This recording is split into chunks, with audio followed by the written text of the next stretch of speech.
नमस्कार दोस्तों, oldest info YouTube channel में आपका स्वागत है। मैं सीताराम। दोस्तों आज की वीडियो में बताऊंगा कि मैंने डिश का काम कैसे सीखा। कई लोग ये सोचते हैं, कई लोग कमेंट करते हैं और पूछते हैं कि सर आपने डिश का काम कहाँ से सीखा, कैसे सीखा। तो मैंने बोला मैं घर से ही सीखा हूँ, लेकिन लोग मानते नहीं कि बोला आप झूठ बोल रहे हो। तो आज मैं आपको रियल बताऊँगा कि मैंने डिश का काम सीखा है ओनली 1 घंटे में, और जहाँ मैंने सीखा है वो जगह मैं आपको लेके चलता हूँ और मैंने कैसे सीखा है वो तरीका मैं आपको बताता हूँ। अगर वो तरीका आपने सीख लिया तो दोस्तों आप जो डिश फिटिंग का काम है वैसे तो कम हो गया, लेकिन आपकी जो घर की डिश होती है वो तो आप ठीक कर सकते हो। तो कैसे सीखा, तो पूरा वीडियो देखो, समझना इस वीडियो को कि कैसे मैंने सीखा है ओनली 1 घंटे में। केवल एक दिमाग का खेल होता है, और दिमाग का खेल अगर आपने इस पॉइंट को समझ लिया तो आप कोई सा भी काम हो आप आराम से आसानी से कर सकते हैं। तो चलिए दोस्तों, वह जगह मैं आपको लेके चलता हूँ जहाँ मैंने डिश का काम सीखा है और कैसे सीखा है। तो दोस्तों यहाँ हम आ चुके हैं दीवार के पास में, और डिश का काम मैंने यहीं सीखा है। और जो मैंने आपको स्टैंड बताया, ये पीला वाला स्टैंड है, इसी स्टैंड से दोस्तों मैंने यहाँ डिश का काम सीखा है।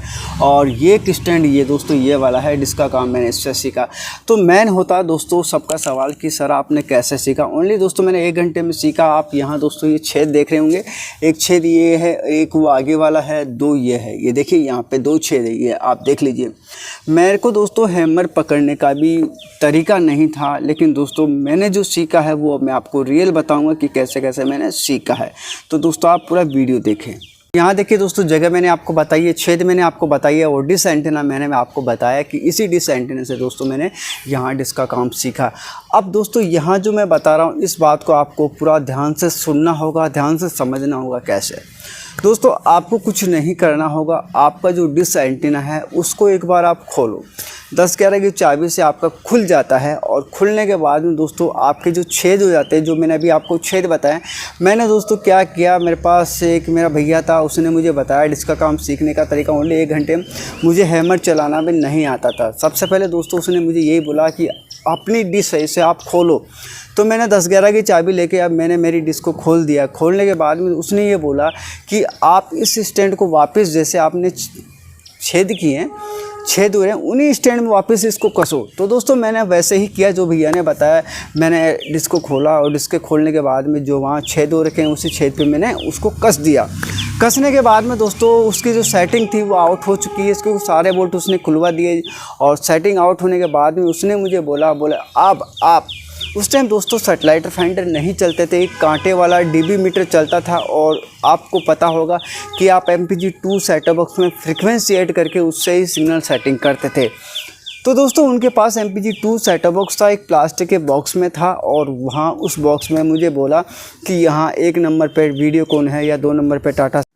अब दोस्तों मुझे बोला गया कि आप जैसे मैंने आपको बताया MPG-2 सेटअप बॉक्स में 1 नंबर टाटा स्काई या वीडियोकॉन जो भी कुछ है, तो आप डिश सेट करके बताओ। क्योंकि दोस्तों मेरी जो डिश होती है उसने मुझे खुलवा दिया था और मुझे बोला आप फिटिंग करके बताओ।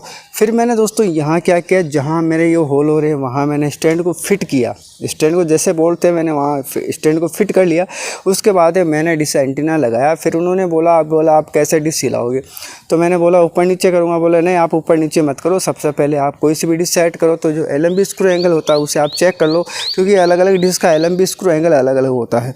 फिर उन्होंने बोला अभी तो ये मान लो आपका डिश DD फिट्स पे सेट है, तो वैसे का वैसे स्क्रू एंगल सेट है, अब आप सेट करके बताओ। तो उन्होंने बिल्कुल सिंपल तरीका बताया था कि आप जो डिश हिलाते हो बिल्कुल धीरे धीरे हिलाना। और MPG-2 सेटअप बॉक्स में जैसे आज तो बहुत सारे सेटेलाइट फाइंडर चल चुके हैं, और MPG-2 सेटअप बॉक्स में अगर जैसे ही नंबर बढ़े तो वैसे आपका सिग्नल सेट होगा। तो फिर मैंने वैसे ही किया।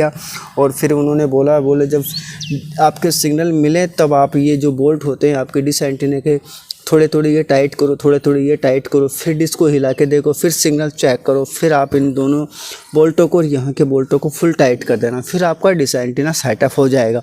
लेकिन मेन होता है दोस्तों, जब तक आपकी खुद की डिश को आप खोलोगे नहीं, उसको ख़राब करके सही नहीं करोगे, तब तक आप डिश का काम नहीं सीख सकते। क्योंकि मेन होता है डिश एंटीना ख़राब, यानी ख़राब होगा तो अपना ही होगा, दूसरे का तो नहीं होगा। अगर हम डायरेक्ट चला के दूसरे का डिश एंटीना ख़राब करेंगे तो अच्छा नहीं होगा। इसलिए कभी भी अगर आपको कोई काम सीखना है, कोई सेटिंग सीखनी है, तो सबसे पहले आप खुद की डिश की सेटिंग बिगाड़ो, फिर उससे सेट करने का तरीके का वीडियो देखो और फिर उसकी सिग्नल सेटिंग करो। तब जाके दोस्तों आप धीरे धीरे काम सीख पाओगे, क्योंकि यहाँ मेन होता है दिमाग का खेल। थोड़ा सा आपने दिमाग में इस वीडियो को पूरा देख लिया, पूरा सोच लिया, समझ लिया, तो आप आराम से आसानी से कोई सी भी डिश की सिग्नल सेटिंग कर सकते हैं। आजकल तो दोस्तों बहुत तकनीकी हो गए, अच्छे सैटेलाइट फाइंडर आ गए, जिससे अगर आपको वीडियो को सेट करना है तो वीडियो को नहीं सेट होगा, उस पर DD सेट नहीं होगा, क्योंकि अलग अलग पॉइंट होते हैं। तो ये सेटिंग है दोस्तों। इस वीडियो को आप देखो, सोचो, समझो और काम सीखो। तो उम्मीद करता हूँ दोस्तों मेरा वीडियो आपको पसंद आया होगा। इस दोस्तों के साथ शेयर करें, लाइक करें दोस्तों, चैनल को सब्सक्राइब करना ज़रूर ना भूलें, ताकि आने वाली वीडियो और अपडेट की जानकारी आपको मिलेगा। दोस्तों इस वीडियो में आपको कुछ पूछना, कुछ सवाल हैं तो मुझे कमेंट कर दीजिए, मैं आपको पूरी हेल्प करूँगा।